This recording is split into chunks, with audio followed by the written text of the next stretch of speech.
आचार्य नरेंद्र देव महिला महाविद्यालय के तलबा और एनसीसी के तलबा ने सफाई मुहिम चलाई, जिसमें कॉलेज के एनसीसी के तलबा ने सड़क पर रैली निकाली और सफाई के हवाले से लोगों को आगाह किया कि आप लोग अपने इर्द गिर्द कोई गंदगी ना फैलाएं। जिसमें कॉलेज के प्रिंसिपल ने स्वच्छ भारत मिशन के बारे में कहा कि आज हम अपने कॉलेज से पूरा शहर घूमते हुए बाहर निकल आए, जिसमें हमने डेंगू से बचाने के लिए सबको आगाह भी किया कि कहीं भी गंदा पानी भरने ना दिया जाए। इसके साथ ही एनडी कॉलेज कैंपस और उसकी सफाई करके पॉलीथीन और प्लास्टिक को तल्फ किया गया। इर्द गिर्द इसके साथ साथ आगाही रैली निकालकर लोगों को सफाई के बारे में आगाह किया गया।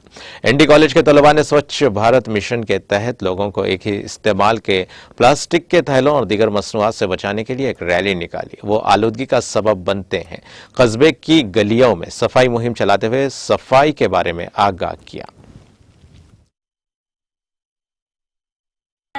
Professor Aarti Saxena, department of chemistry AND college में हूँ और इस समय मैं एएनडी कॉलेज की ऑफिशिएटिंग प्रिंसिपल हूँ।